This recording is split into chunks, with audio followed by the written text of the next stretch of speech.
Spies. It's one of those movies that proves you do not need explosions, car chases, or constant action to create tension.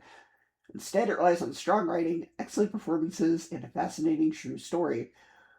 One of the things I appreciated most about the film is how effectively it establishes the atmosphere of the late 1950s and early 60s during the Cold War.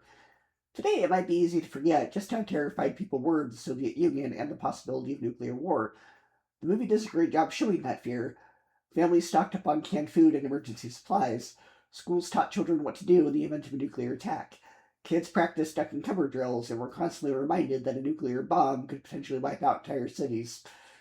Whether those precautions would have actually helped is debatable, but the fear was very real, and the film captures that anxiety remarkably well. The central question of the movie is also surprisingly relevant.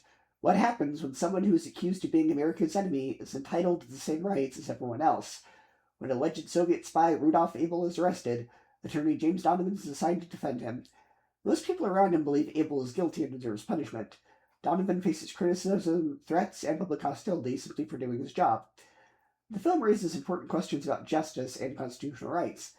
If America truly believes in the rule of law, then does everybody deserve a fair trial, even someone who is accused of spying for a hostile foreign power? The movie doesn't beat you over the head with its message, but it does encourage viewers to think about those issues. Another reason the film works so well is Spielberg's direction.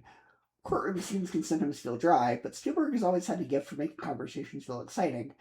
Much of the movie consists of people talking in courtrooms, offices, conference rooms, and government buildings, yet I was never bored. Every conversation feels important because the stakes are so high. Tom Hanks, as always, delivers a solid performance. He plays an ordinary man trying to do the right thing despite enormous pressure from all sides. There's no flash of heroism. He's not an action hero. He's simply a lawyer who believes principles matter even when they're unpopular. Mark Rylance is equally excellent.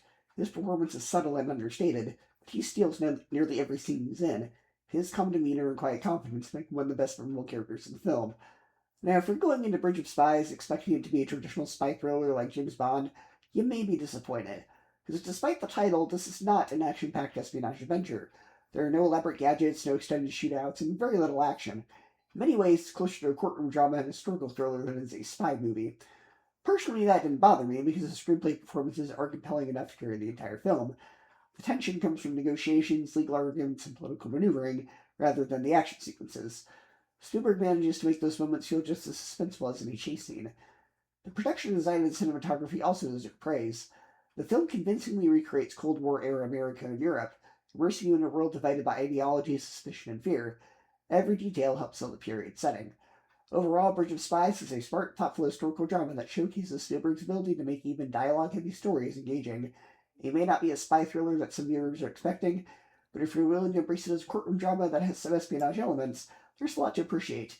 Strong performances, excellent writing, and an interesting true story that makes this one of Spielberg's more underrated films. Me gets an A-, a 9 out of 10, and 4